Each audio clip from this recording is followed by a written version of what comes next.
Hello, this is Stevan Porter, and welcome to the recording of the question and answer that was done with 6 of the town council candidates on October 4th.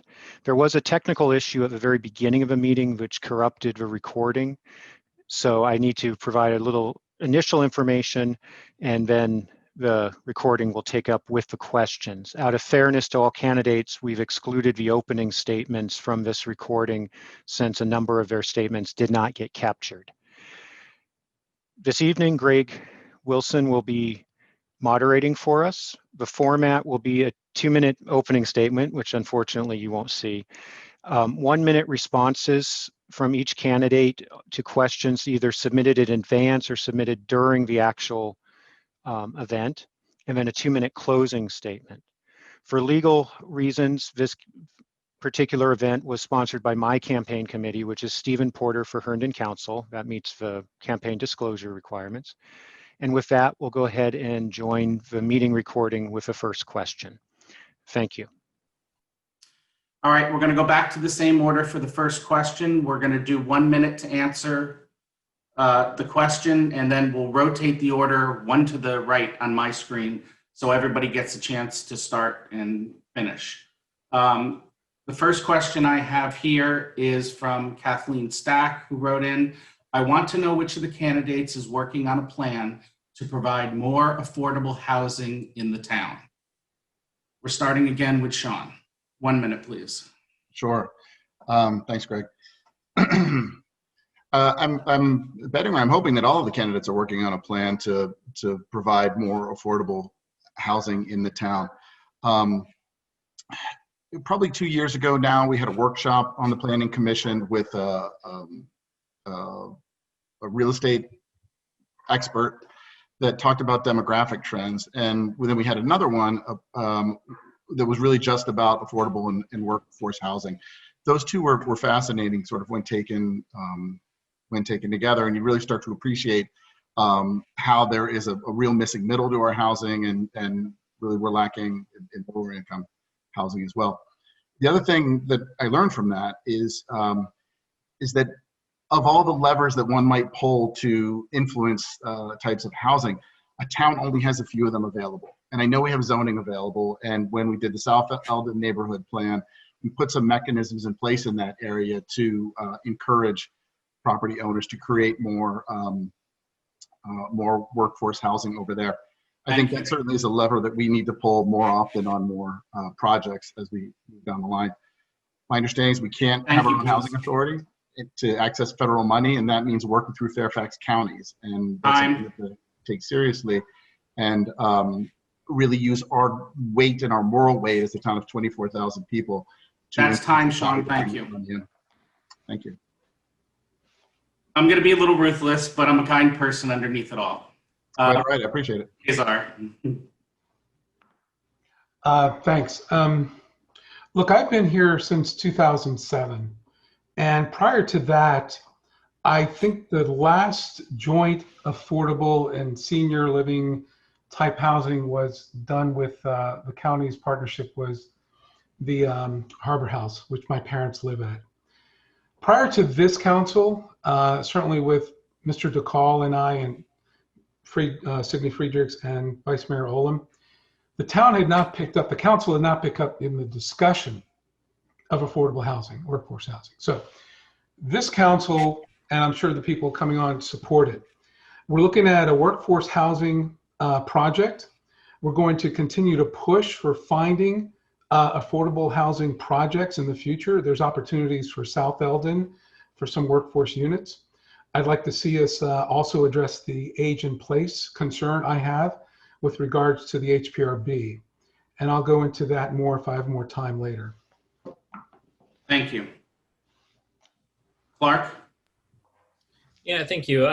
You know, I want to piggyback on kind of what Sean was talking about is the levers that a local government does have to play. You know, there are things that are kind of disincentives for developers to build affordable housing. So we need to make sure that we are able to streamline that. And those are like parking restrictions, mandatory minimums, stuff like that. And I think that, one thing that hasn't been said yet is Herndon does not have a missing middle at the moment. We do have a very diverse stock of housing options.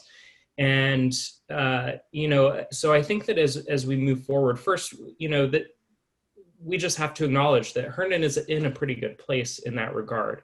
As we develop, as we're adding housing units, we want to keep up, at least proportionally with Fairfax County and the surrounding area. We don't want to be falling behind and be building only, luxury condos and stuff like that. That's no good. We need to be thoughtful about how we bring in workforce housing and affordable housing. Thank you. Cesar also mentioned age in place, and I think that that's also a very important thing that we need to be considering in our current regulations. Thank you very much. Same question to Steven. I think some excellent points have already been made, so I just want to hit three really quick. One, we do know that we're seeing changes in commercial real estate and retail real estate, which means it may be time to revisit some of our zoning and perhaps rezone some of the commercial areas either to residential or mixed use type things. Two, we need to collaborate with our regional partners, because if we set up mechanisms that are substantially more restrictive or onerous on developers than everyone around us, that may de-incentivize people from actually wanting to build developments here. So we have to be sort of on the same page with our regional partners. And the third thing is we've got to work to try to control property taxes as well as we can, because ultimately, high property tax rates affect affordability not only for people with the big houses, but they also affect the people with the smaller houses and also the rental markets. So those are some of the things I think we need to be considering. Thank you. Thank you.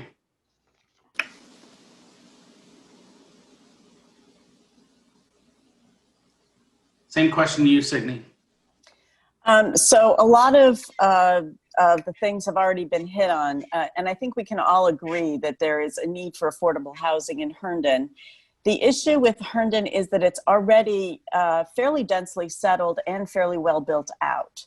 And that is in comparison to the rest of Fairfax County. We're bounded by areas that have more space than we do to build new housing.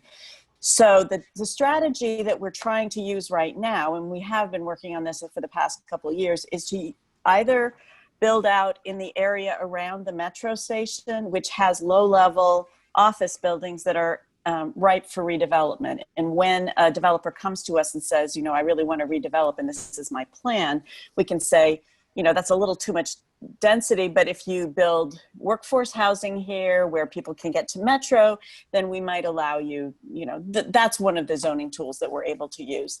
The other, so repurposing buildings that are already in place or rebuilding them is a great strategy. I wouldn't like us to have way too much of one kind of housing as opposed to another, because it changes our schools and it changes our property taxes, as was mentioned before. If the thing that America provides as a nation is the opportunity to build wealth, and you build wealth through owning your own home, you need to make sure that the taxes are at a level that people can build wealth at. So I'll let that go. Thanks. Thank you. And Pradip. I think the first step to solve any problem or any issue is to acknowledge there is an issue. So I'm very happy our council now has acknowledged there is an issue of affordable housing.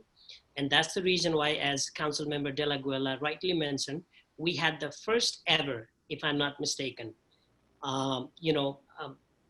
work session entirely dedicated on housing, and we discussed many options. We listened to, officials from Fairfax County, our staff, even, people from different organizations working on housing, etc., to see where we are. That was the first step we took. And it's not about, because Northern Virginia, the pricing is going really up. So house is still affordable, but the question is to whom, right? So if you see the workforce here, we have, I've met people, they work in Herndon, but they live in Pennsylvania or they live in West Virginia simply because the housing is not affordable. So we are working on this, but at the same time, this issue is not that easy to tackle because as local government, we have very less control, and we are working with Fairfax County, faith-based organization, Cornerstone, many other organizations. We can collaboratively work to tackle this issue, and I'm all in for this. Thank you. Thank you. Okay, second question is going to start with Cesar this time. And just to let everybody know, we did get a handful of questions ahead of time. I do see people are using the Q&A screen, and I will begin to pull those into my question list. If somebody asked multiple questions, I'm going to give people, each person, a chance to offer one before we double back and do the second or third offered by an individual. I see that as being the fair way to do it. So the next question that starts with Cesar from Walter Shorter. I would like to know, and some of you mentioned this in your opening remarks, I would like to know how long each of the new candidates have lived in Herndon. I think that any candidate should have resided in our town for at least 5 years to ensure they understand our communities. Cesar? Sure, appreciate the question. I moved here, closed on my townhome here in Fortnightly in 2007, June, I believe it was. I've lived in Northern Virginia since probably '88, Vienna and Reston.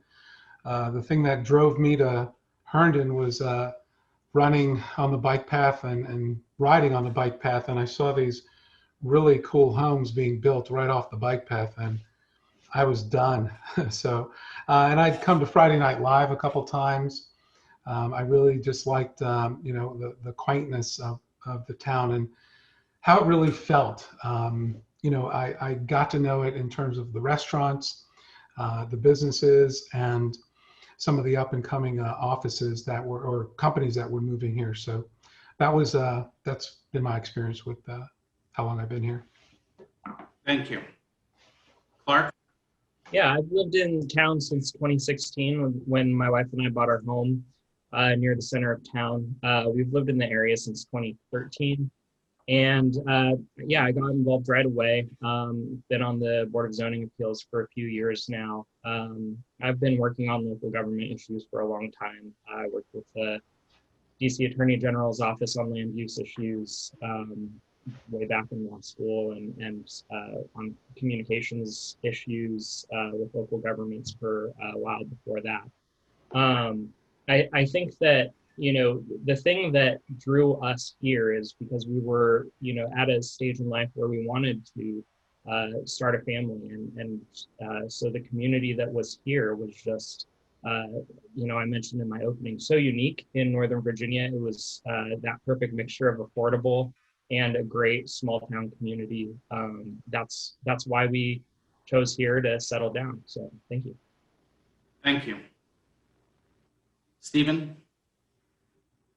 I moved to the region from the Seattle area where I grew up in 1993. As I mentioned before, my wife bought a condo off of Center Street in 2007, before, actually the same year that she met me. The following year I moved in with her, and we lived there until end of 2013 when we bought our current home over on Vine Street. We still own the condo as well, but we like it here. You know, my wife, especially being an extrovert, loves being close to, you know, being able to get down into the city or getting down into town. I like more of a small town, rural feel. So, you know, you get a little bit of that here as well. And so, you know, we love the shops, we love the restaurants. I especially love the restaurants. And, you know, and it's convenient to our workplaces.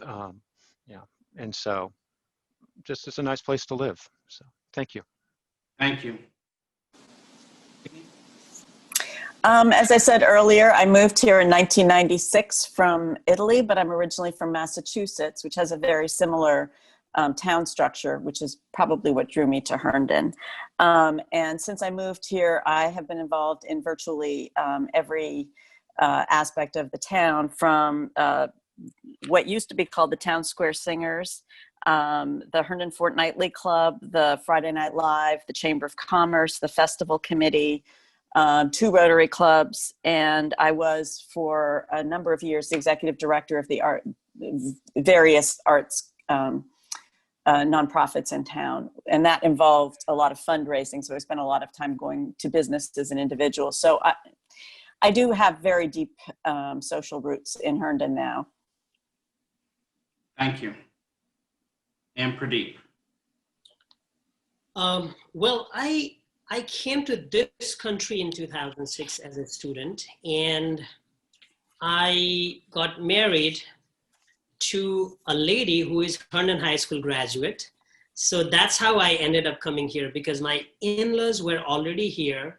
And then when we got married in 2011, and when I came to Herndon, I absolutely fell in love with this place, because not too big, not too small, with all the facilities and amenities here, with the greenery, you know, and the diversity that it offered.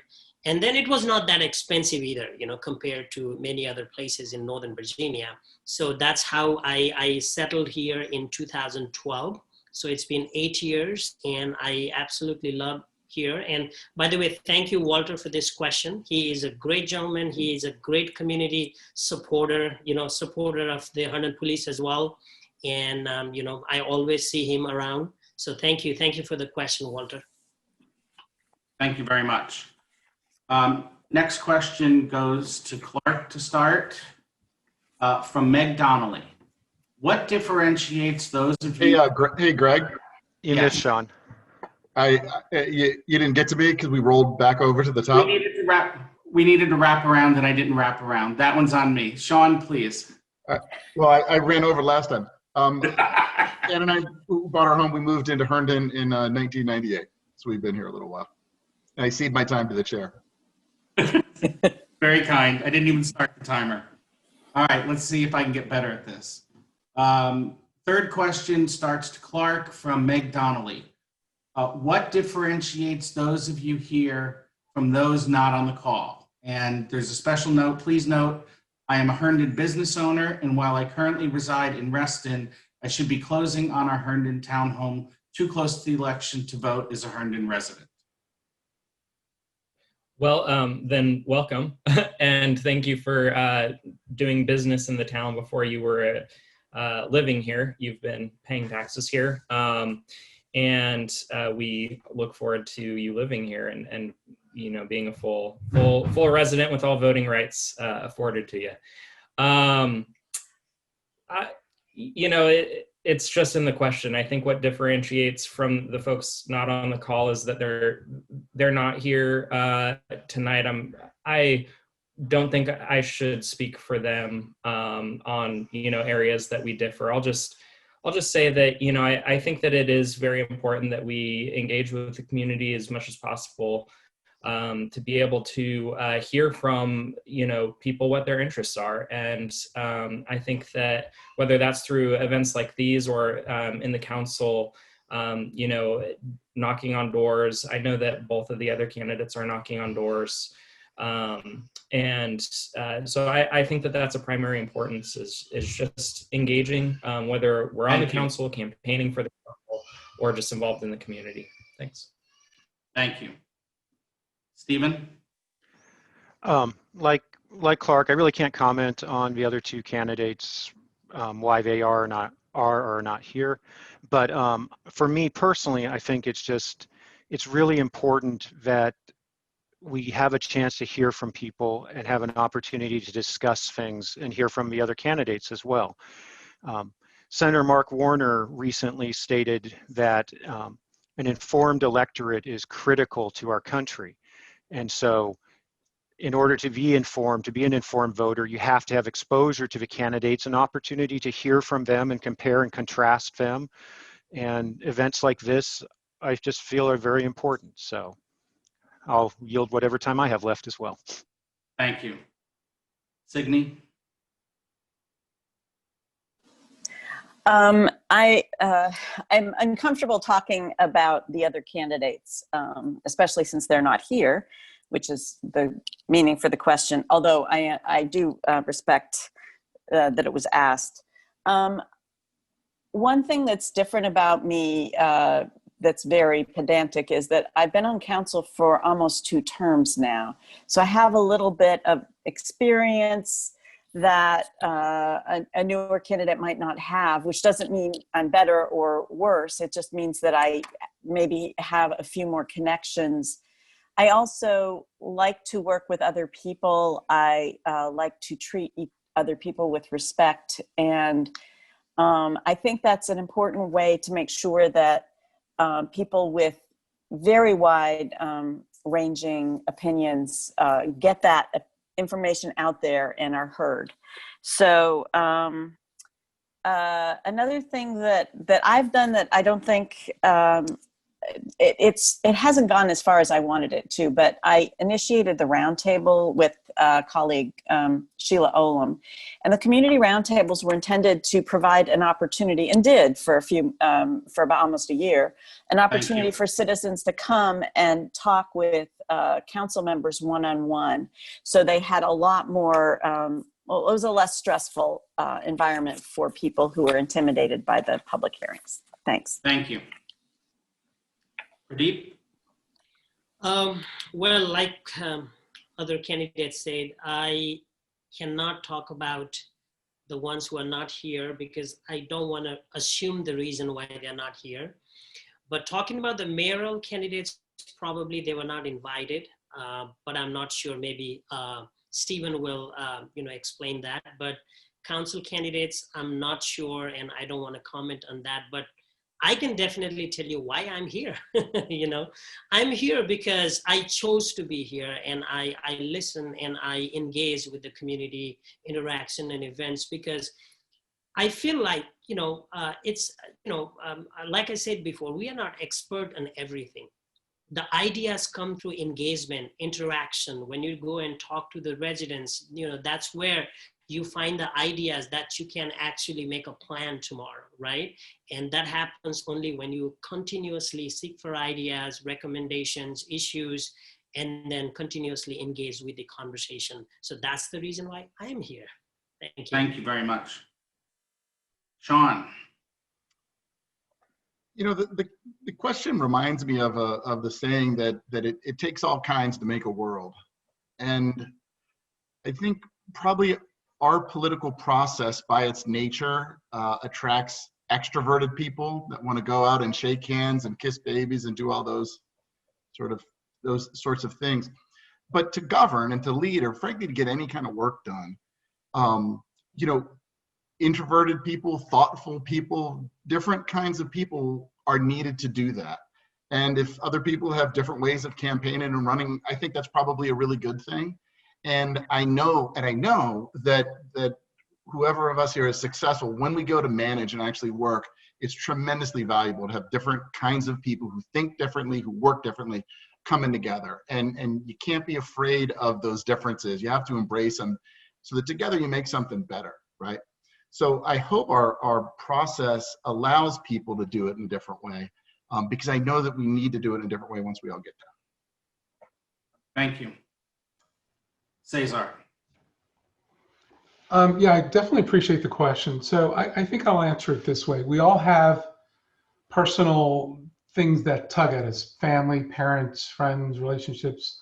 I had a friend's baptism that was scheduled this evening, but when I decided to run again, I made a commitment to try to talk to as many people as I can by whatever means I can. So I'm here because I want to hear the concerns of the voters. I read them off. There's 21 on the attendees. So I'm here to earn everyone's vote. I'm here to learn. I'm here to listen to different ideas. I'll be the first one to tell you, again, I don't have all the answers. So that's why I'm always looking for better ideas.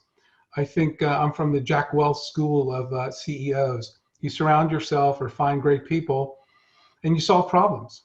So that's why I'm here. Thank you. Okay, next question. Greg, could I just quickly clarify?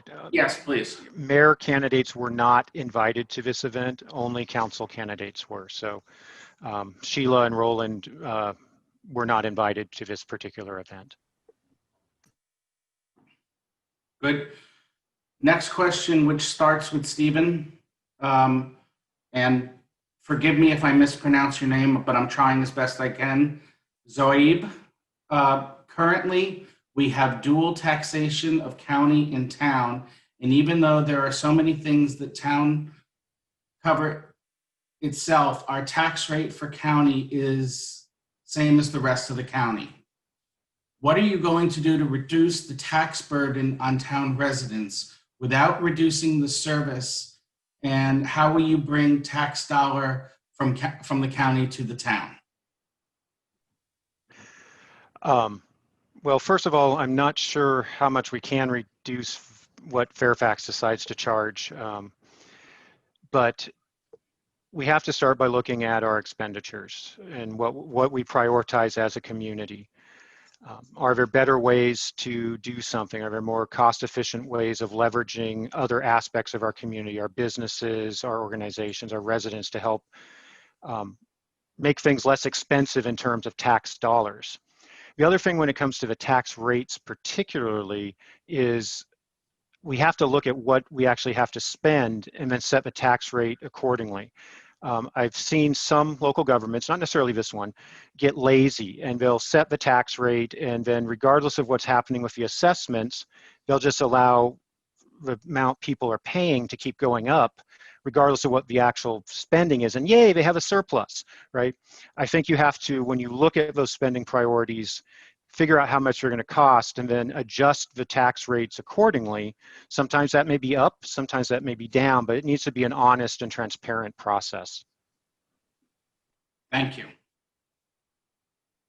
Signe.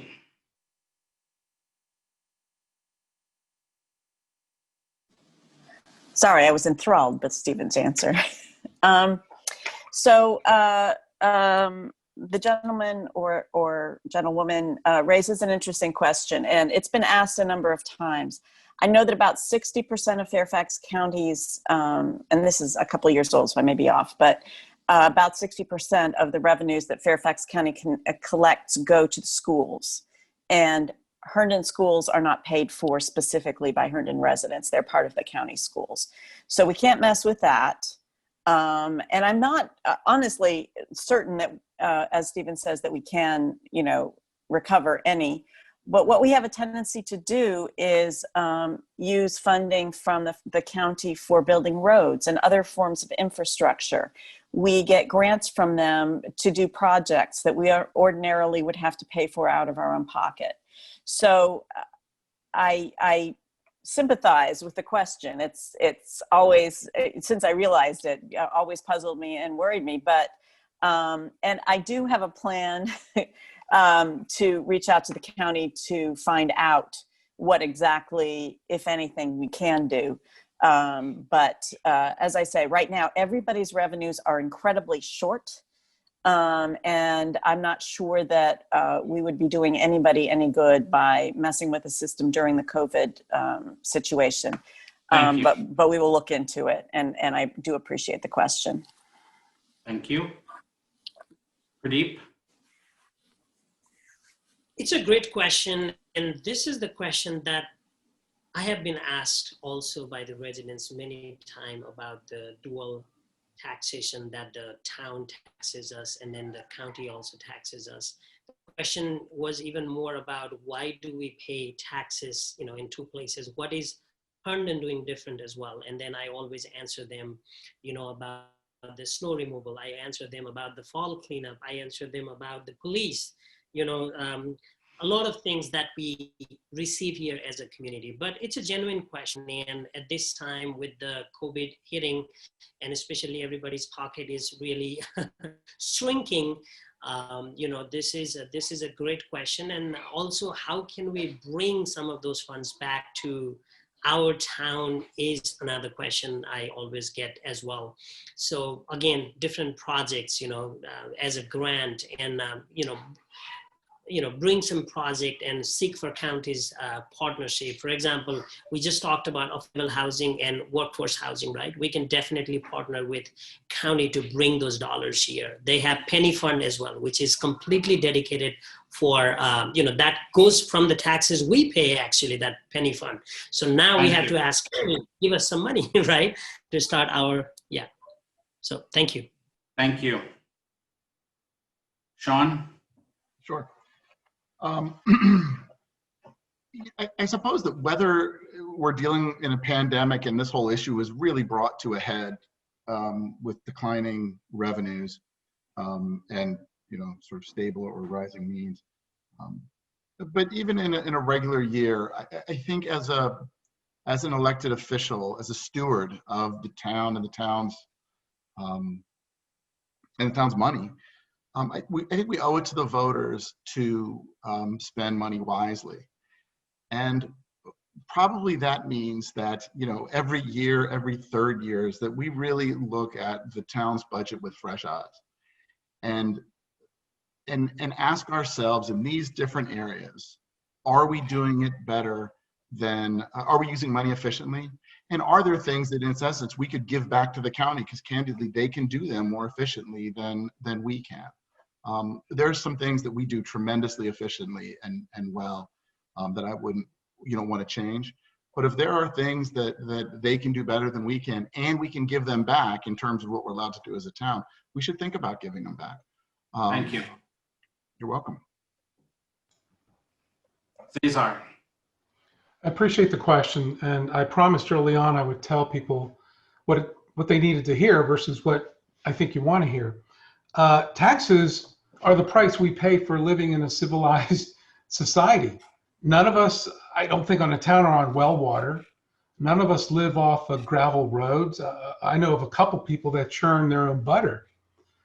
But the taxes go directly for our capital improvements, which, by the way, we've been behind on because we want to wait for grants.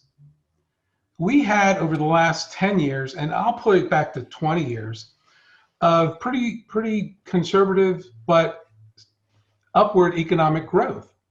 We should have taken advantage of that to fill the revenues where they needed to be. Granted, you look at them every year, 3 or 5, and make priority changes, but I think we're behind.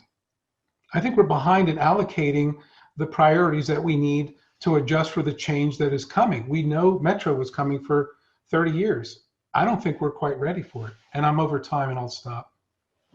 Thank you very much. Clark. The calculation is a bit complicated to get a clear answer. We are one of the highest tax burden municipalities in the whole Commonwealth of Virginia. That's that's something that we just need to be mindful of. As Cesar said, good service costs money. To the specifics of the question, to me, it's less about being double taxed. So what are we paying? What services are we paying twice for? Paying for basically in county taxes and then paying again services that actually the town of Herndon provides. I think that that's a great question. It should be a huge concern. We should be working with the town. I know that, in certain jurisdictions, I don't know of any in the state of Virginia, but there is a fee for service structure basically. So, for instance, for snow removal, if the town of Herndon does snow removal and wants to do snow removal and handle it themselves, they say basically opt out of Fairfax County and then create a fee for service, basically MOU with the county. Now, we don't have that structure. I'm not aware of that happening in Virginia, but that could be something that could be handled if we're the squeaky wheel in Richmond. Thank you. Next question, which goes to Signe, comes from Arthur Nachman. In 2021, we will be faced with declining revenues of commercial real estate tax assessments, BPOL taxes, transient occupancy taxes, and meal taxes. What will you do to enhance revenues to cover these shortfalls?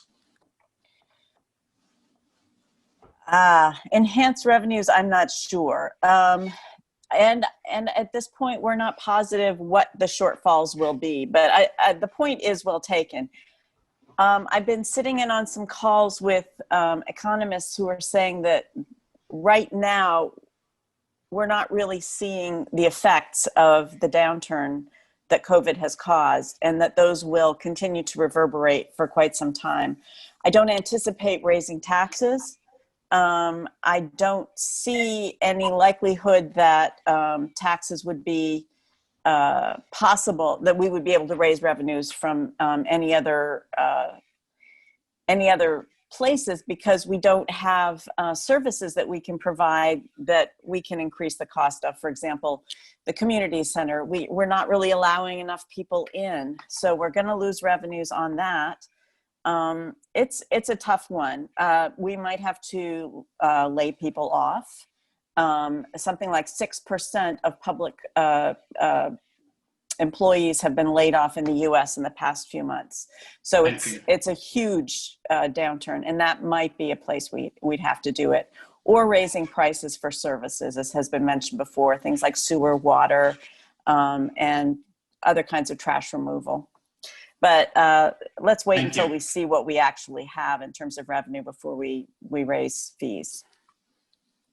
Thank you. Pradip? Yes, as we all know what the impact of COVID is, but we still don't know how much the impact is, especially financial impact. So at this time, the first thing is, the data is, initially we didn't even have a data to kind of like project, what will be our revenue shortfall. Now we are getting some data, but it's not even enough to still analyze. But coming to revenue increase question, we can probably be a little creative on, utilizing the open spaces and everything. But again, this is COVID situation, so I don't know how, that works, but obviously seek more ideas. But at this time, what I can think of is, I do not think of increasing the taxes, because how much the government is hit, people are also hit by COVID. So at this time, I don't think it's a wise idea to increase the taxes to increase our revenue, but maybe we have to see the projects we have or any expenditure we have, what is the must have, what is the should have, what is the could have, and based on that, we have to prioritize, and maybe to match the shortfall, maybe we have to cut some of our expenses as well. Thank you. You're welcome.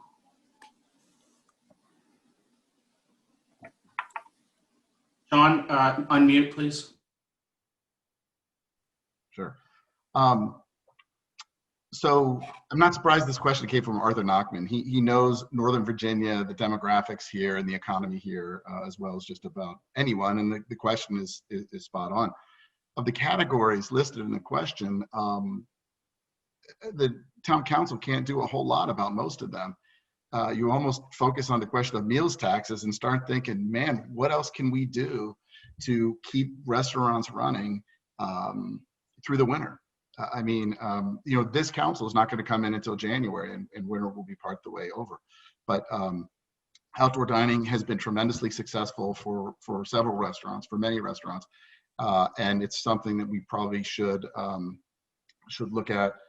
Bringing back in as soon as we can in 2021 and running it as long as we can. I'll also say what I would love to do is to put a toll booth on the Herndon Parkway and have Herndon residents not have to pay, but all the loud and cut through traffic have to pay a toll to cut around the toll road. Unfortunately, we can't do that, and it's a whole other problem, but we could balance the budget no problem, taxing cut through drivers. Great. Thank you. Cesar? Yeah, appreciate the question. So I think it's been said, it's going to be really tough for the next year from an economic standpoint to address that financially for the town and increase in revenues. But it brings up the bigger point, I think.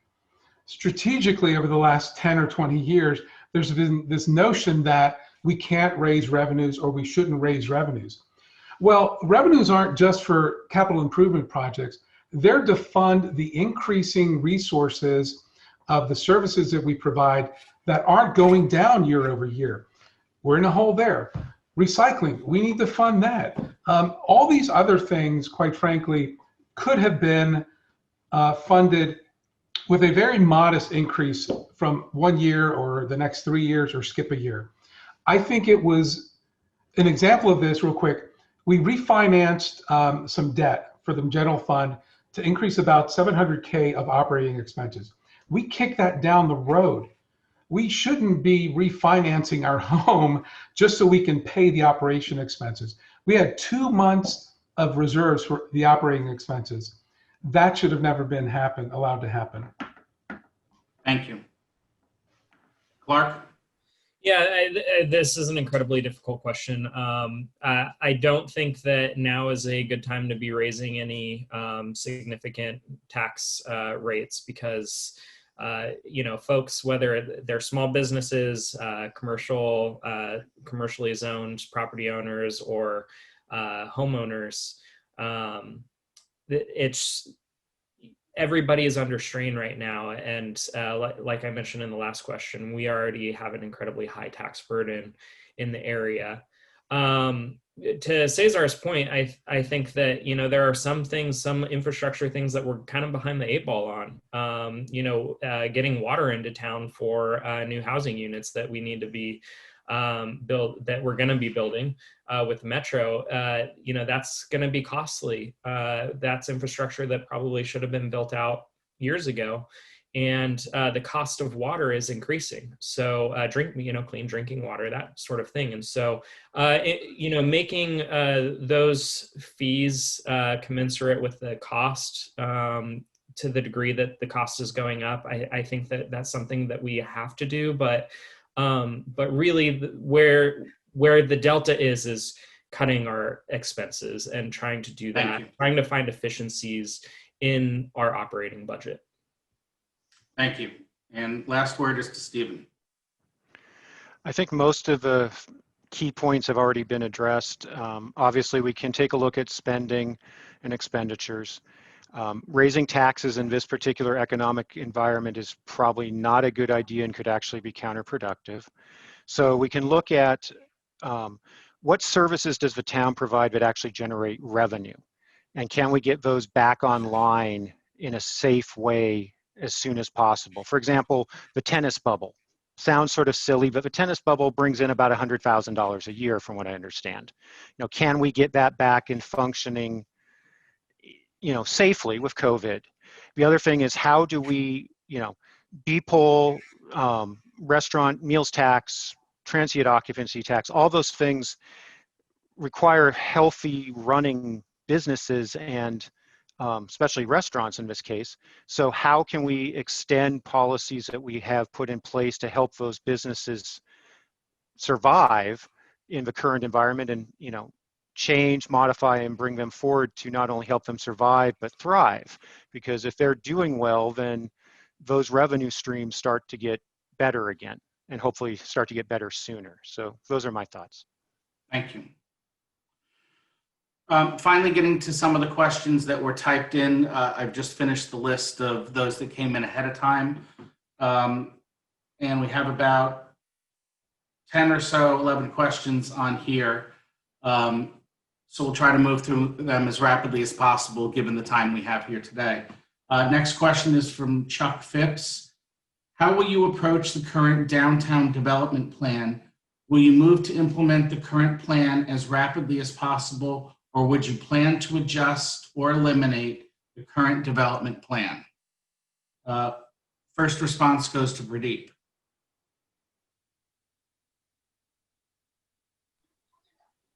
Thank you, Greg. This question, we get all the time. So at this time, there is much less we can do because, the downtown development plan has been there for years, and now it's already moving. I think it has, passed the council level, discussion and, authorization before we even got on board. So at this time, how, quickly that happens and how we can support and how we can bring the businesses that can, rebrand our town or enhance the branding we already have in the town is more important at this time. I think this discussion is still going on, and there is not much I can comment at this time on downtown redevelopment project because it's already going on. So. Thank you. Sean? This is a tricky question because there's two types of candidates on right now, and we're not privy to the same information, right? So the current council members know things that other people don't, and probably their answer is coming through that lens. And so in some ways, when you hear Councilmember Dhakal's answer, he's coming through a certain lens that he knows that I don't know. So when people are listening to these answers, I ask that they be mindful of that, right? We have different perspectives on this. What I can tell you, not knowing everything about the current negotiations that are confidential, is that given what's publicly available about the project, I would support it. I would like to see it happen as quickly as possible, as quickly as the market will allow it to happen. That's not to say that there aren't other things out there that I don't know, but given what's publicly available, I think it fits Herndon, and I would be very excited to see it happen quickly. Thank you. Cesar? Full disclosure, I am on council, and I should say no comment, but that would be lame to the crowd. I will say that both parties are at the altar. We all want to get married, but we're working out the prenup. So what that looks like and what that ends up like, it's really going to be a matter of how we negotiate and what we have as far as the desired outcome.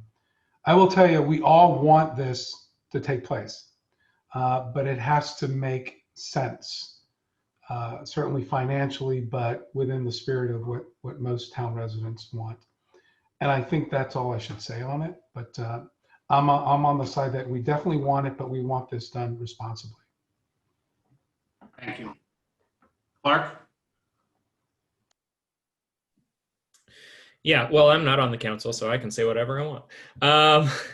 I think, we need to get moving on this. The approvals have already been sent. The cost of backing out at this point would be a legal nightmare and a budgetary nightmare at this moment, not to mention the foregone revenues that we would be losing probably if we were to delay it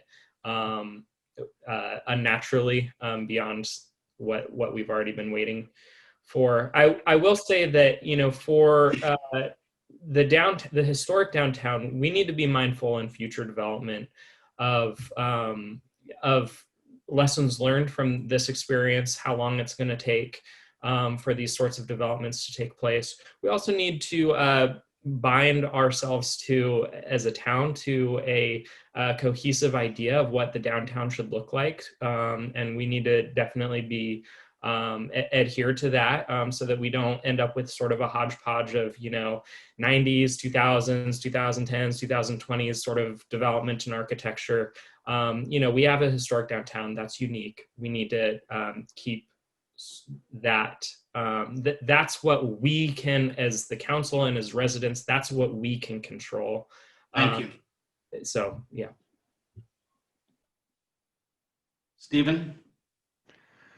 As other people, I'm not on the council, so I don't have privy to that particular information.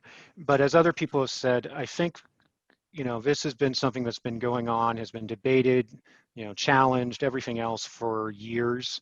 I think at this point, it's hopefully going to be a done deal. I've told people I honestly do expect this to be an inked deal before the new council takes their seats in January, and I certainly hope that's true. I'm supportive of the effort. I do think there's lessons that we've learned that hopefully we can apply to future situations, both to make things a little more timely and perhaps figure out some of the other issues that we've had with this. As far as how to make it go quickly, that's going to be driven by Comstock, and that's going to be driven by market factors.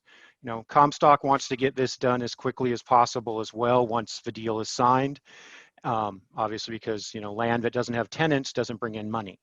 So I think once it's signed, they're going to work pretty aggressively as the market conditions allow them to get this done as quickly as they can. So thank you. Thank you. So I share the the thoughts of my fellow council members. We are still in negotiations. We are very positive and optimistic. I came on council on a wave of people really wanting this to be done. I think about 2 years before I was elected, I was at a town council meeting that was packed to the gills with people saying, yes, this is what we want. This is great. So yes, the problem is that when something takes a long time, you lose that sort of feeling of moving forward. But I think we're right, as Cesar says, we're right at the altar. We're there. The minister is checking the rings in the back, but he'll be right in. So I'm very hopeful. Thanks. Thank you. Okay, I think we're back up to Sean to start this next round of answers. Wait, I have a quick question. Do ministers check rings? Of course, they do in my life, don't they in yours? Not in Vegas. All right. Question Dang it. from Rick Kiefer. As we grow, we see more and more gridlock, especially coming off the toll road. The lights seem to accordion the traffic. How do you propose to handle the growing traffic issues? Well, gosh, I'm glad I got this question first. In some ways, I started to allude to it earlier. There are issues about light timing in the town. I mean, certainly, I'm not an expert to this, right? But I sit at the same lights that everybody else does, and I scratch my head about why they are signalized the way they are at different hours of the day. I wonder if part of that is just because traffic is different now because of COVID, and so you notice it more.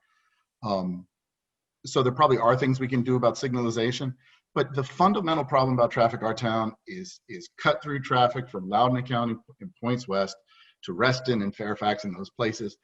I think that if the toll road did their tolling differently in a more graduated way with electronic tolling, the tolls could conceivably be exactly the same.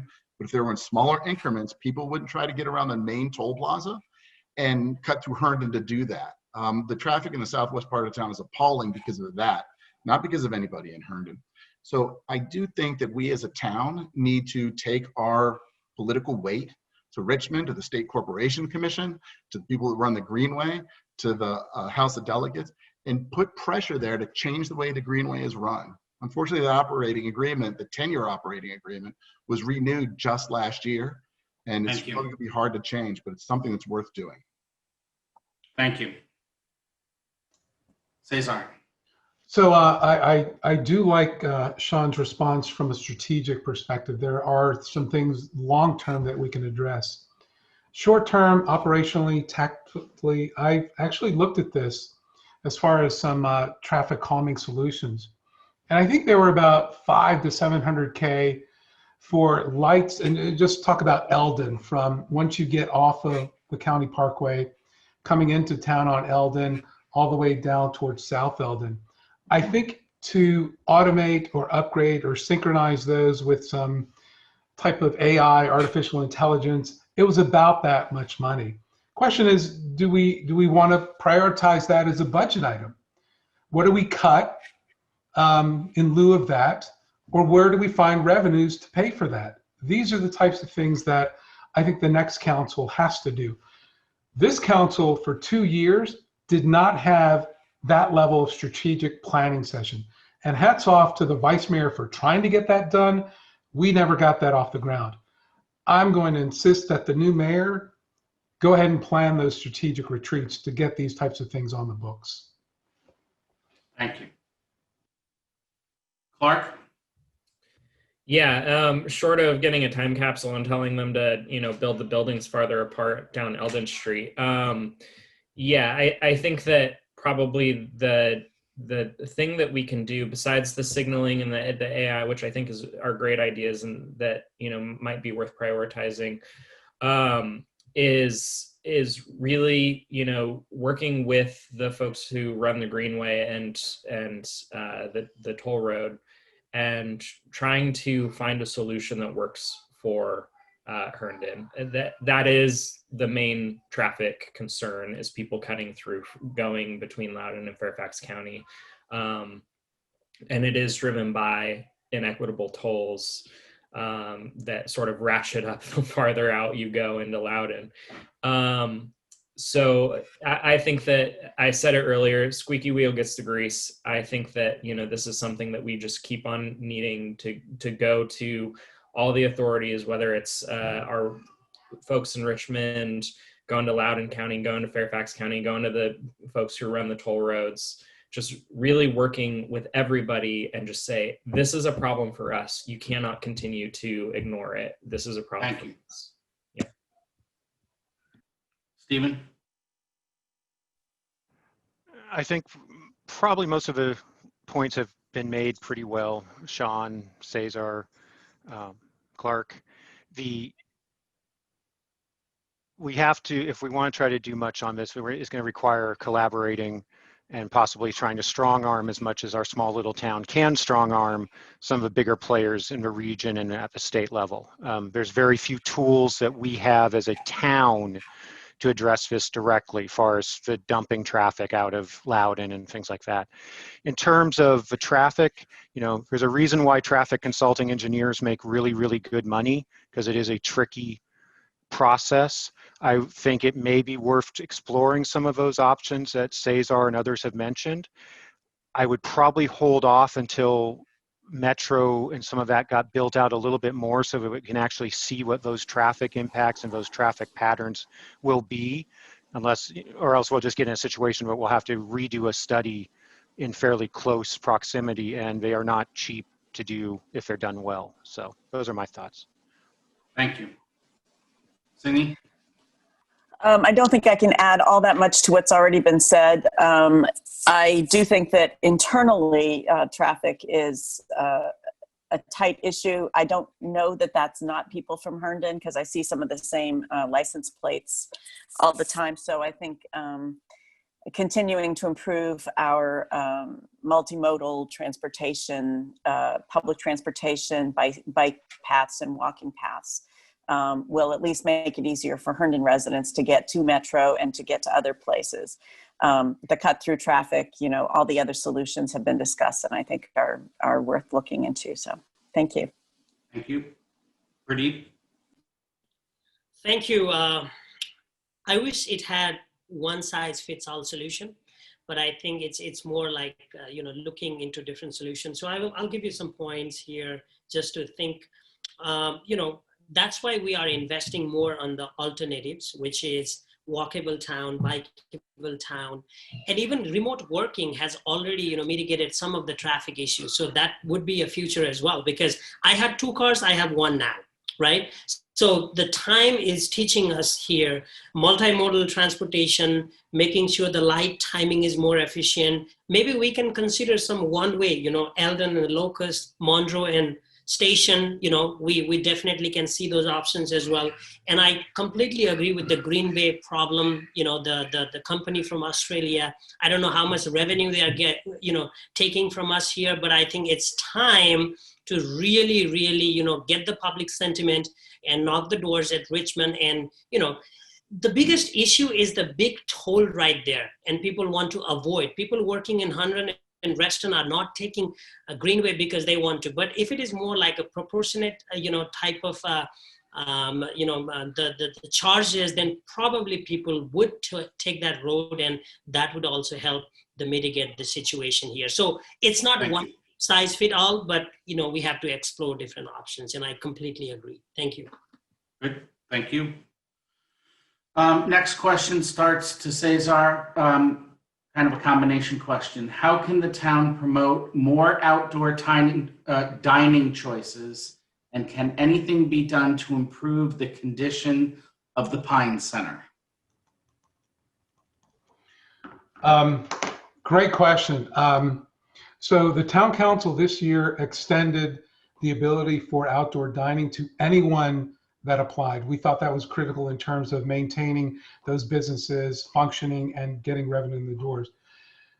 A byproduct of that, quite frankly, we've discovered was this vibrant thing that the town has been missing. So next year, if I'm lucky to be on, I'll push this, and if I'm not, I will definitely push it, is we'll extend that same capacity starting in March. By the way, it's through the end of November this year. So what if we make it like March to November, right? We started out with some, festival in March and then end it with a November festival or something. But I think that's definitely something we want to do and will help the businesses get that accomplished. The town will certainly support that. The Pine Center, that's been a pain for a while because quite frankly, there's no incentive right now for that owner to do anything with it. We have tried and will continue to try, but I'm open to ideas. Clearly what we're doing isn't working, and I'd love to hear different ideas, but we're definitely going to keep pestering them to get something done there. Thank you. Mark? So the outdoor dining that we've experienced since March, April, May timeframe, that's a result of a Herculean intergovernmental, working group task that really, from front to end was a regulatory nightmare that they were able to cut through in a very quick time. I would like to see that continued. I think that the lack of negative impact has perhaps shown a lot of bureaucrats and regulators that maybe some of those things were unnecessary, and we can move forward with that. From the town's perspective, I think that, to the degree that local, that state and federal regulations allow us, we absolutely need to take maximum. It's also a development question. Future development should have more space for outdoor dining. Regarding the Pine Center, this is, right by where I live. It is an eyesore. It's the worst. And as Cesar said, I do think the town has done as much as they can. I mean, they've gone and met with the owner. They've tried, doing everything short of, coming up with however millions of dollars that it would take to, get the guy to actually sell. But they might have even tried doing that. Thank you. Yeah, this is something that it's a waiting game, to be honest. Steven? Pretty much everybody else has said, outdoor dining seems to be not only a good solution to deal with the COVID thing, but it's truly popular and something that we need to continue. We're seeing different places around the region establish, either temporary or permanent closures of some of their secondary roads to accommodate food courts and stuff. We've got that road in front of the municipal center or government center, whatever, the town hall, the new town hall. Do we actually need that particular road? I don't know, that'd be a study type thing, but that is potentially some space that we could create some decent outdoor dining. The one thing we have to be careful with that is, if we take up too much parking, it may negatively impact some of our smaller businesses. For example, I know like Eldon Tea Shop is a little worried that if they take away a lot of that parking to extend outdoor seating, how is that going to impact her business? So we have to be conscious of that. But it's something I definitely want to pursue as well, and I would look forward to working with any of these fine people on trying to make that happen. As far as the Pines go, yeah, bang my head against the desk. I've talked to the economic development guy. I know the town has been working hard to try to figure out how to make something happen there, and the general consensus is the owners are holding out for possible major property value hikes when the downtown redevelopment is done and the metro's in and all that fun stuff. So thanks. Thank you. Yeah, so I too am enthralled with the outdoor dining situation, and every day somebody will stop me and say, sitting outside at the breeze is such a pleasure. I love sitting in front of Green Lizard.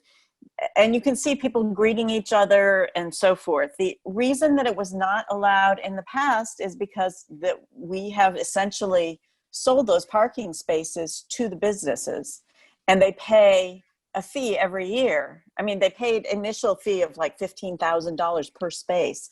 And then every year they pay upkeep on it. And that money is going into a parking garage fund. So when we do build the build out, the downtown redevelopment, there will be a parking garage. I'm thinking that once the parking garage goes up, there's no reason not to use those spaces for outdoor dining, but that is up to the businesses themselves because they own them. So let's see, the Pines. Yeah. The mayor told me many years ago that she and the then state delegate's wife, who is the mover and shaker in town, went to the owner and basically said, how does it feel to be the most hated man in Herndon? And he basically said, I don't care. So yeah, we would like to do something with them. Virginia is a very strong property rights state. And I think a lot of us really like that. So, you know, we can't abuse them, and they have all the right they want to their own personal property. So we'll try. Thank you. Some more. Thank you. So it's a good question as well. It's a new normal. Outdoor seating has become a new normal, but also it has shown us new direction. You know, we never thought of, you know, outdoor dining and, you know, approving those many, you know, restaurants to do outdoor dining, but now here we are and we approved, and it's going well. So, you know, it's really good idea. It's fantastic idea. But again, you know, everything is intertwined here. You know, the parking's, you know, problems, or even the traffic and outdoor sitting spaces. So how can we make sure, you know, everything runs smoothly is a question. So that's why making, you know, that downtown area as much walkable as possible. You know, that's definitely, you know, helps with the outdoor dining as well. And the question about the Pine Center, yes, this is one of the places we really, really want to see being developed. But again, as Signe mentioned, you know, it's been hard, but we will keep trying. We'll keep trying, and then that is the area which has huge potential, you know, to look better, and at the same time serve us well. So for the residents, so we will keep trying on that. But I'm all for outdoor sitting. I think it shows more vibrant community. So thanks. Thank you. And Sean. So, you know, Marcy's question reminds me of a question that I got in 1998 when I first moved to town, which is, what can we do about the condition of that car dealership in downtown Herndon? The Pine Center today is what the downtown development was 20 years ago, and it's taken us, you know, this long to get however far that is. Full disclosure, I've got my hair cut at Executive Cuts in the Pine Center for 20 years, and, you know, you might think it's hard to keep me looking this good, but they somehow do it. And so I would hate to see them go into redevelopment, but I agree that that things can be an awful lot better there. Unlike the downtown development, which the town eventually bought that land, it became a public-private partnership with all the pros and cons of that really, really complicated process. The Pine Center is private property. We've only got a couple of levers. We talked about levers before. We can upzone it and make it so tempting for that property owner to flip it and turn it into something else, hopefully consistent with the downtown master plan. That might be a hard sell to people. The other thing we can do is do such a great job establishing our brand and our identity, attracting patrons downtown to increase business revenues, to increase property values, and encourage that person to flip that property, right? That's the long-term strategy here as well. Thanks, Greg. I have another question that's a little bit about traffic and lights, and I'm gonna jump over it just so we get some diversity of issues that are being asked. And if we have time at the end, I certainly can double back to it. From Mariana's, what are some issues that you want to tackle that you think most people in town don't know about? And I believe this round starts to Clark. Keep me honest if that's not right. Yeah. You know, I think that for anyone who's not a small business owner, anyone who hasn't had to go through historic preservation board review or a BZA review, some of the processes in the town are burdensome for business owners and property owners. I think that we can streamline some of those processes to really lighten those process burdens. So that's something that, you know, working on the BZA, I've seen folks, you know, waiting months for, you know, months and months to see if they can, you know, build their, you know, architect plan, you know, to build on, or a fence or whatever it is, you know, and I just don't think that that's necessary. There are some easy questions that we can expedite.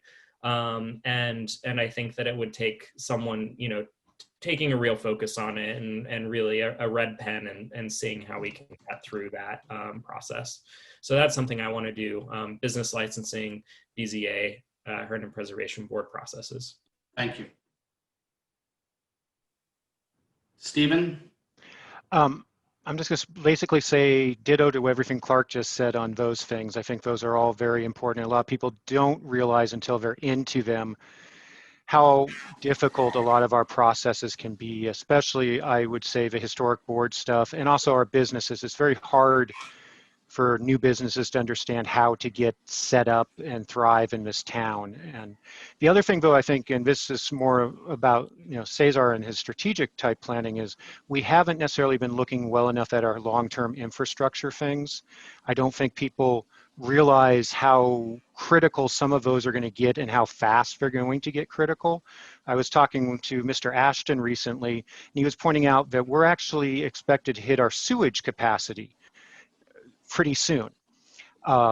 And people don't really think about sewers until they really need to think about sewers, which of course is the wrong time to be thinking about them. So there are things like that that people aren't necessarily thinking about, that the council has an obligation to our community to think about, to make sure that we're getting on top of and planning for. And these aren't things that are going to be done in one council cycle. These are things that have to be looked at and looked ahead, you know, 5, 6, 10 years if we're going to do it right and do it cost effectively. Thank you.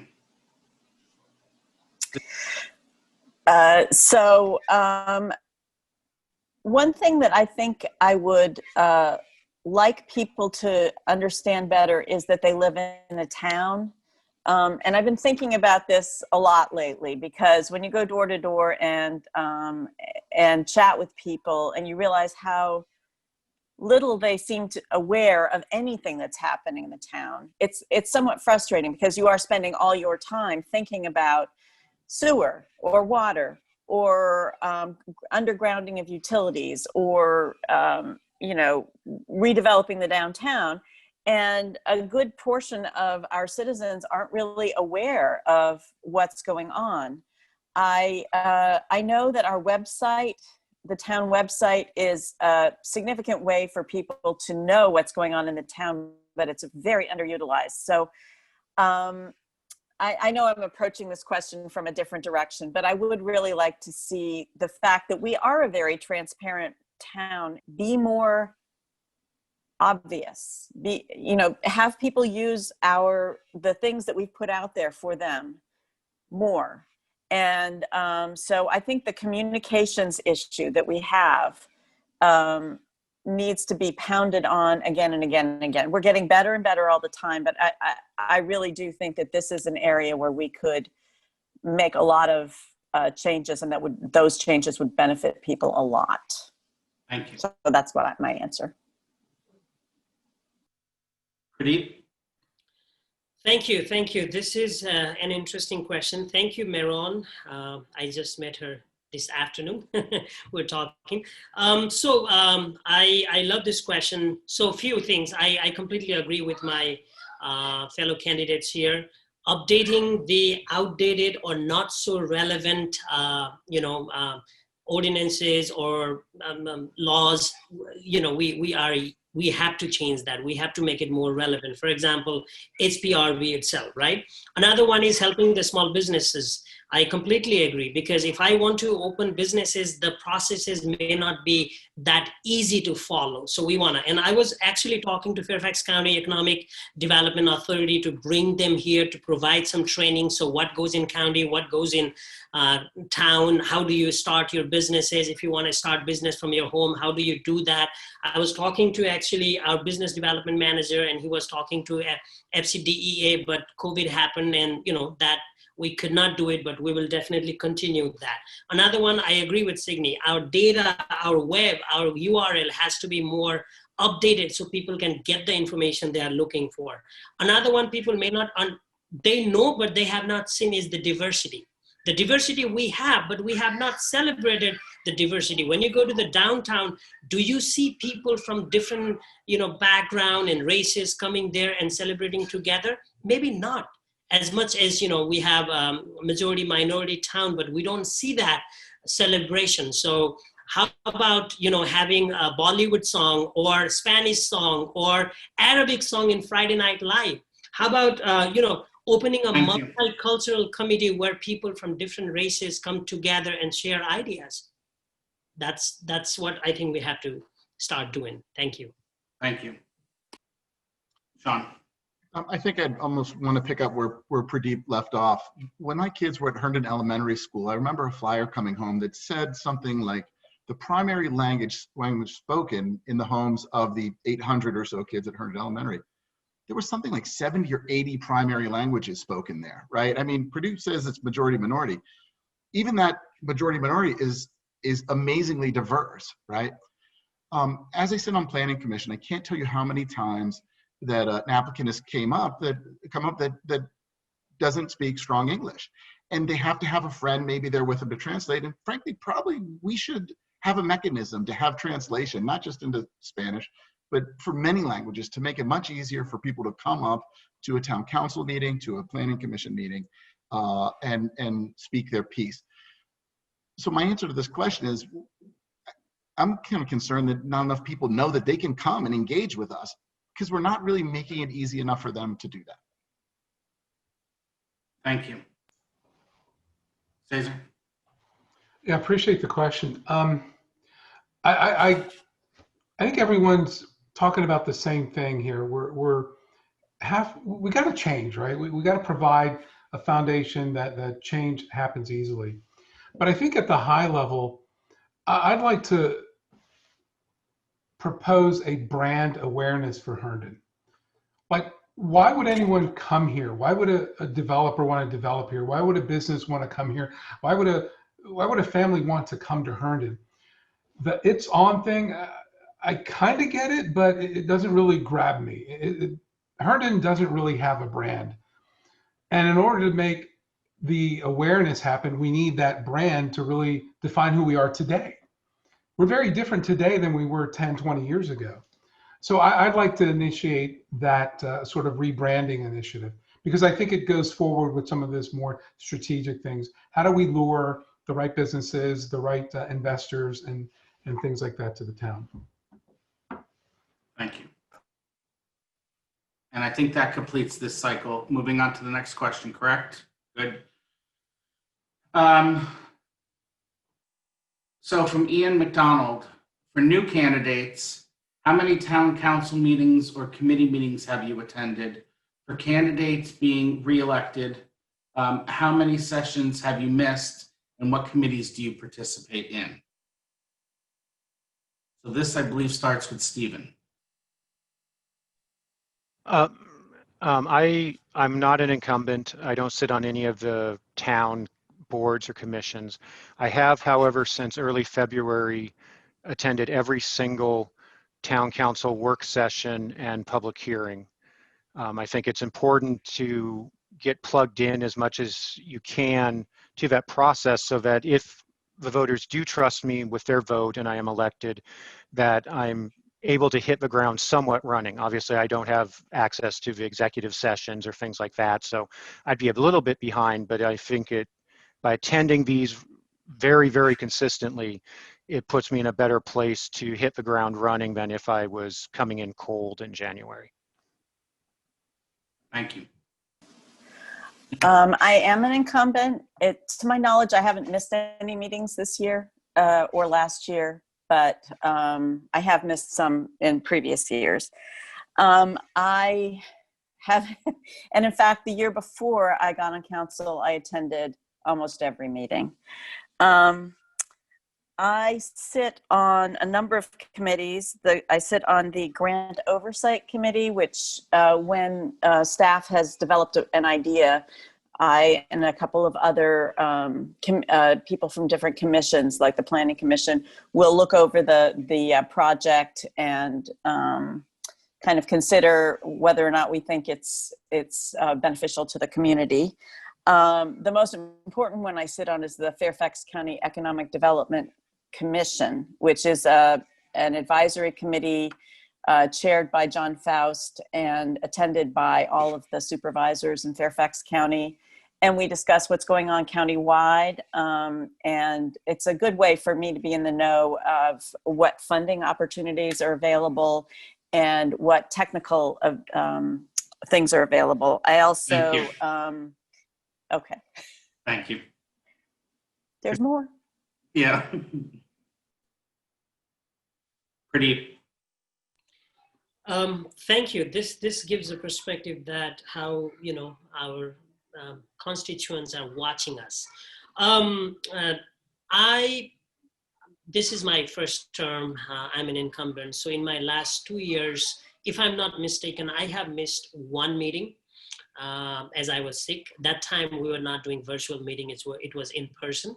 Other than that, I don't think I have missed any meetings. And on top of that, you know, a lot of other activities happens in the community in Northern Virginia where I can actually go and learn about the issues, about housing, about, you know, community forums. I have gone to many of those because being the first time council member, there was a challenge for me to learn so many things at the same time. Not just what is happening in the town, but in the, you know, neighboring jurisdiction as well. And what is happening in a community level through different, you know, charity, nonprofit organization, what they are doing. So I felt like that was very important for me to learn. That way I can serve better to our constituents. So I went to many of those meetings as well. Thanks.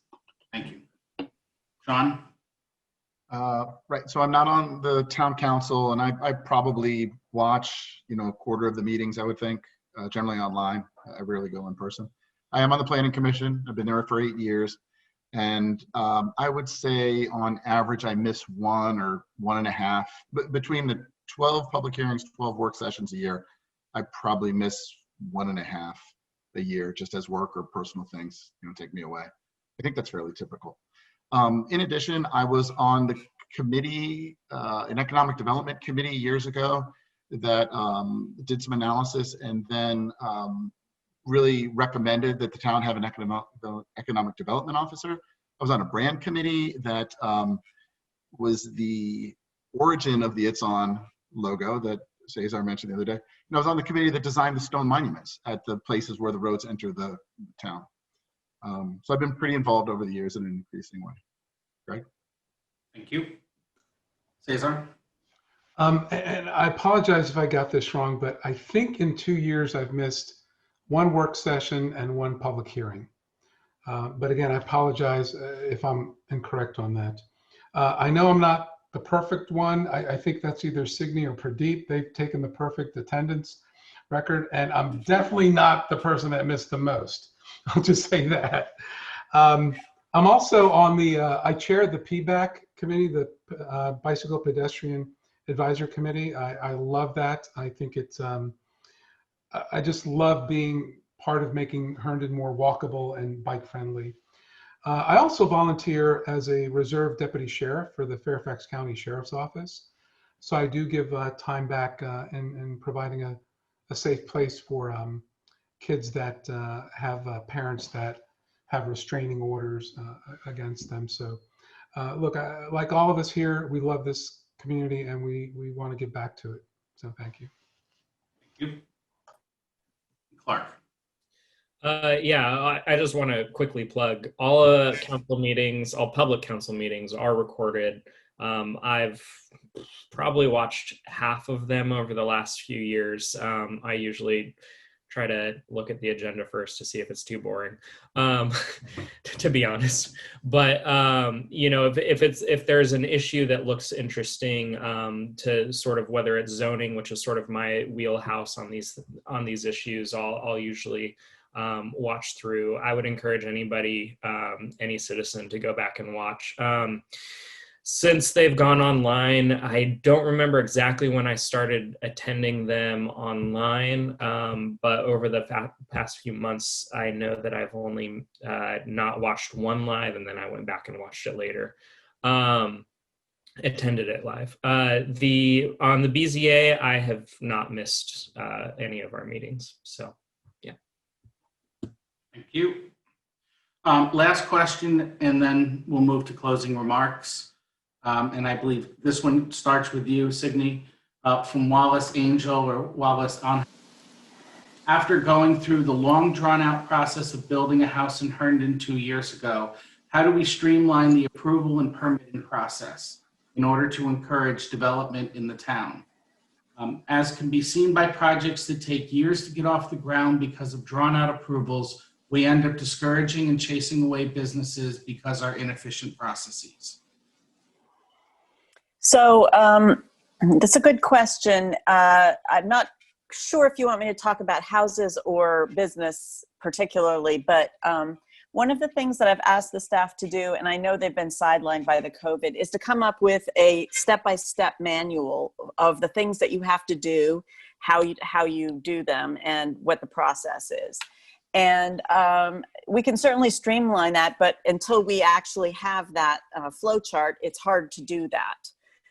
So as soon as they actually have the time available to create a new one, because I believe they have an older one, we'll have the opportunity then to go through and see what is unnecessary. Now, talking about development, so we have a public-private partnership development that's happening that works in 3 different ways. So it's us as a town, us as an owner, and us as a what do I want to say? Well, the point is a public-private partnership, I'm saying in a convoluted way, is in essence going to be long and drawn out, but that doesn't mean that that's how all development happens. You can see the development on the corner of Eldon and I think it's Spring Street. That went up much faster, and that's because it's not a public-private partnership. So yes, we need to streamline, but no, not all of them are public-private partnerships with all those crazinesses. Thanks. Thank you. Pradip? Thank you. It's a great question again, and being in the council for close to 2 years, I have realized some of our processes are very vague and needs to be updated. At the same time, we're living in, IT technology era. So some of those things, some of those, I would say workflow can be automated, meaning, as a council member Del Aguila, rightly says, we have to, leverage the use cases, and how we can design some of those workflows so people can actually go and filter things out by themselves. For example, if I want to build a house, what kind of house I'm building, and I have a choice to do yes and no, and yes and no, and yes and no, so that I definitely need manual intervention. I definitely need staff support. But before doing that, if I have something which is automated and I can use it and I can actually filter out my questions or my queries, my life would be very, very, easier. So that's why it may cost a little bit earlier, but it saves our expenditure in the long term. So thank you. Thank you. Sean? Yeah, well, this question is close to my heart. As I mentioned in my opening comments, my career, what I do for a living, is managing large-scale construction projects for nonprofits. In the last couple of weeks, I got building permits in the city of Alexandria for renovations of homes on a historic campus that are about 5,000 square feet. Those took about 3 months. I'm waiting on a permit in the district. It's been 18 months. And to get a site plan in Fairfax County is easily a 12-month, 18-month process. We do a lot of work in different jurisdictions, and it is amazing how long these things can take. Wallace mentioned that this house was built 2 years ago. I think that he probably has a wonderful perspective on this. Like, you're not in the thick of it anymore where it's all so frustrating, but you're past it and you can look back and be thoughtful about it. I would love to sit down with him and conceivably town staff and just talk about how did that go from your perspective? Where do you think the problem was? Where do they think the slowdown is? And try to understand it as best we can to speed it up. Thank you. Cesar? So appreciate the question. The way we fix is to get 4 votes for change. Any change on council needs 4 votes to either approve or mandate or whatever. I think, you know, in my experience, helping large organizations that have had institutional process like Coca-Cola or here locally Fannie Mae or Xerox, there's an ingrained process that people just don't want to change. Well, I think you need to have council members that are okay with making change. And I know it's scary for some people, but trust me, it will address, you know, the ability for us to modernize and accelerate this process. To Councilmember Dhakal's point, we've seen some things that we kind of got to scratch our heads like, why do we do it that way? So look, I'm in front of this. I want to certainly champion this. So I just suggest you find 4 people that you think that are going to be open to some serious change. Thank you. Thank you. Clark? Yeah, I think that's a great point. I'm one of those votes for change in this specific area where, you know, this is near and dear to my heart. My parents are small business owners. They own a small commercial property. In a former life, I used to deal with construction defect class action lawsuits that, and generally speaking, painting with an incredibly long, broad brush. The larger a development project is, so the closer the profit margins are, which means the lower the value you get locally, you'll get out of it. That's also true with business licensing. The bigger the chain, the smaller the profit margin, the smaller the value it is for the town. And so we really need to be looking at these processes because a long bureaucratic process, red tape, what it does is it incentivizes the larger, better heeled companies, developers, businesses to come in because it's a higher threshold, a higher burden to entry for those small businesses, small developers. So what we need to do, we need to be cutting through those red tape to be able to encourage those entrepreneurs to start businesses and those small developments to go up. Steven.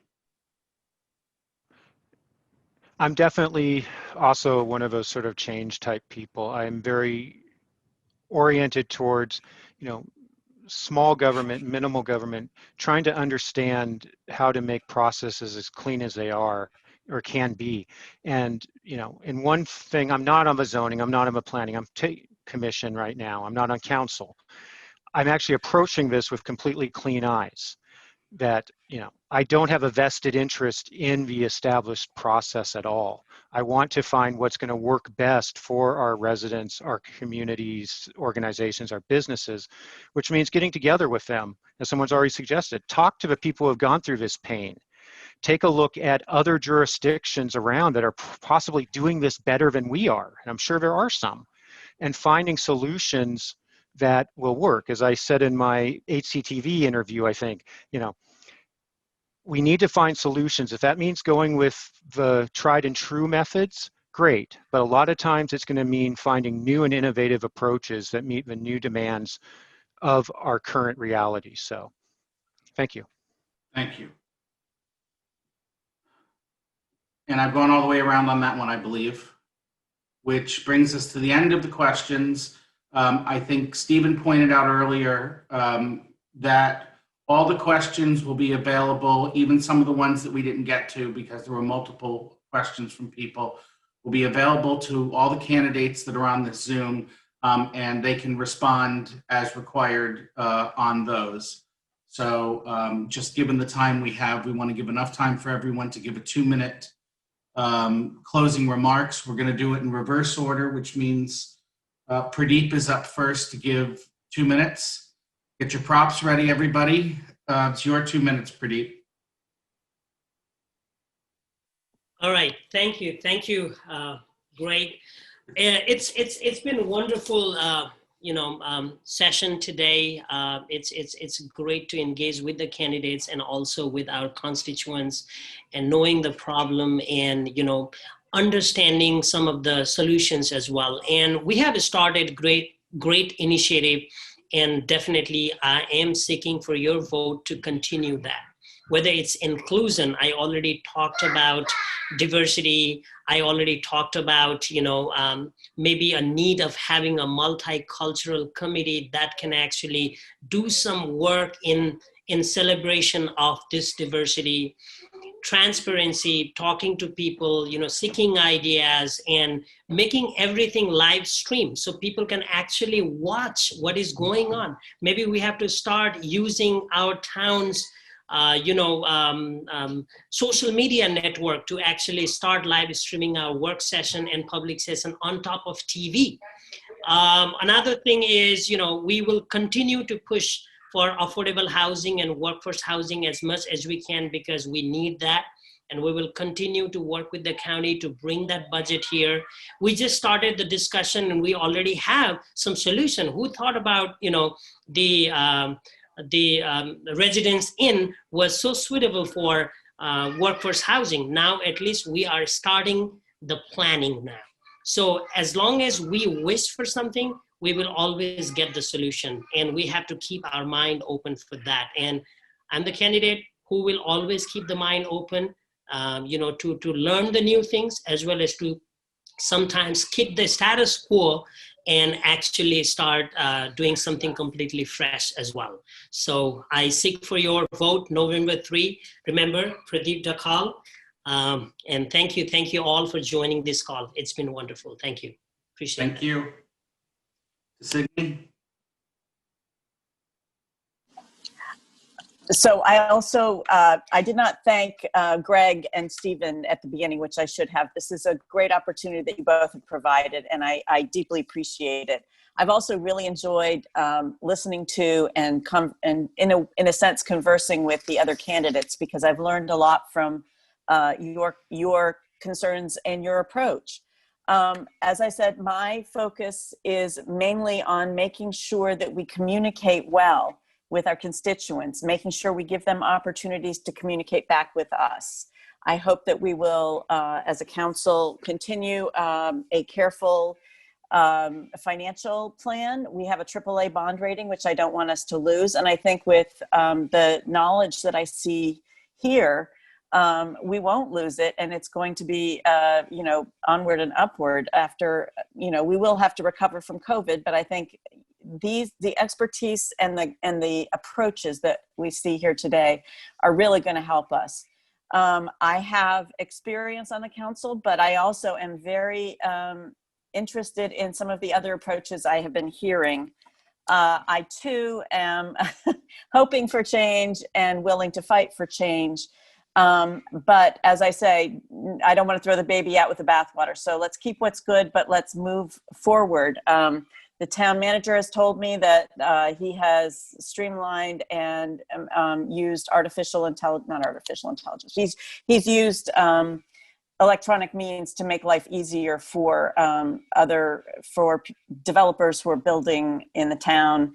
And as well as residents and business people. So I think that, having dining downtown outside, getting through this crazy COVID, working on multimodal transportation, all these things, they're ongoing, they've never stopped, and the new energy that I'm seeing in this room is going to make them better and better. So I'm asking for your vote.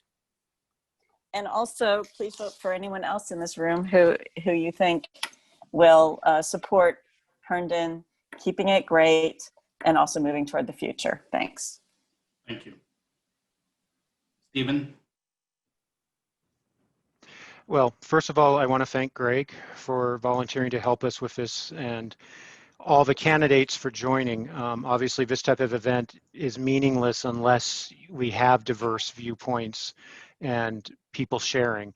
And obviously, to the 25 people who have joined in, I think it's 25 now, to share and listen to us, thank you very much.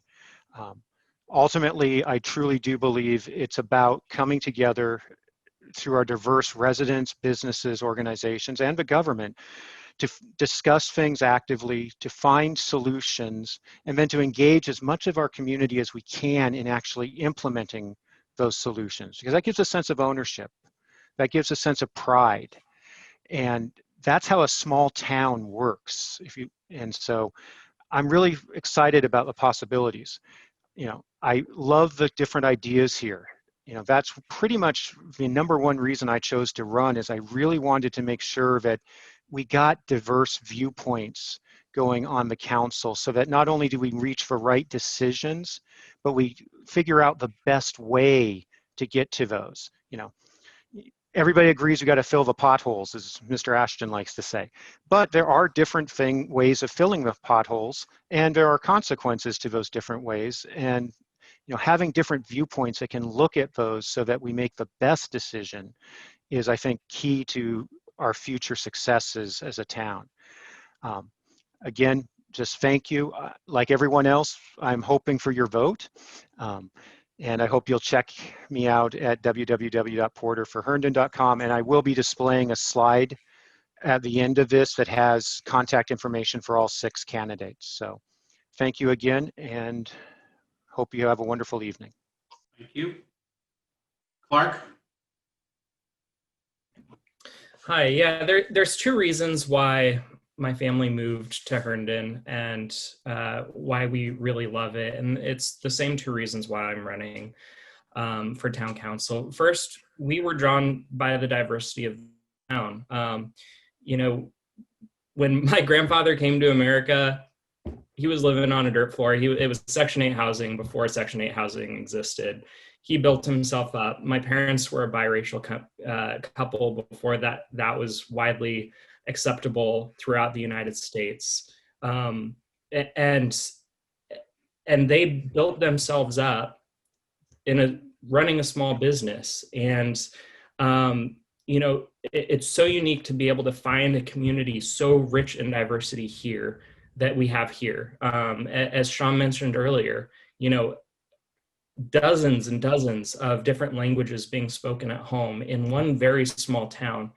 It is something that we really need to relish in. We need to improve our engagement to all of the communities that are here, because there is a value in that.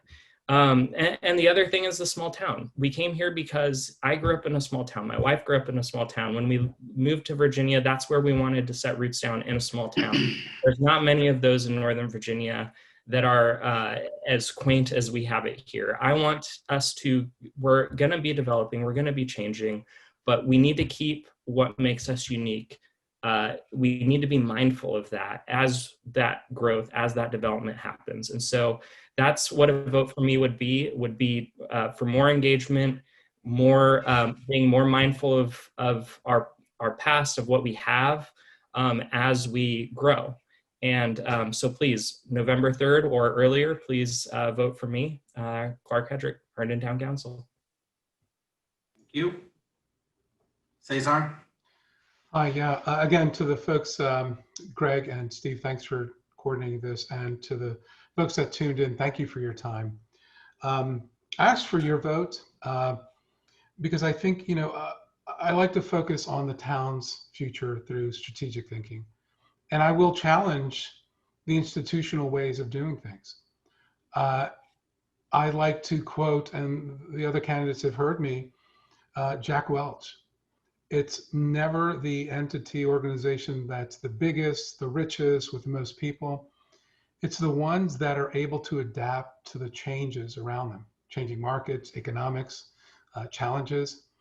And I just think we need to do a much better job as a town with our talented staff, and especially in leadership, to prepare us for what inevitably will continue to be a changing region.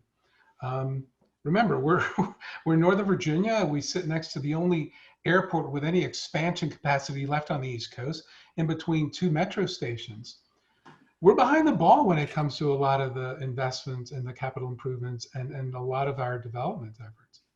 And again, that's no knock on anyone prior to these council members, but it just hasn't been the way the town has looked at budgets.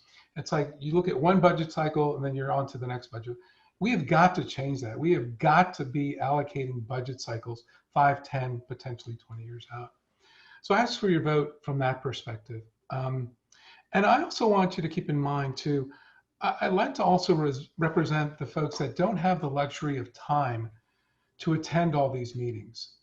And I know it's tough, but I like to spend a lot of time engaging the people that don't have the luxury of time to come and sit at these meetings. So I'll keep knocking on the doors. Please send me your ideas and please vote for me come November. Thank you. Thank you. And Sean. Well, I want to thank everyone who's stuck with us for 2 hours, and we've had hardly any attrition in our audience, which is pretty impressive.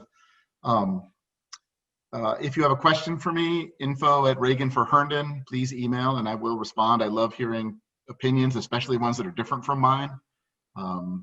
Those are really fun conversations. But also I know that at the end of a long program, if you're the last person on the agenda, what you should do is cut your comments short and call for adjournment. So that's what I do.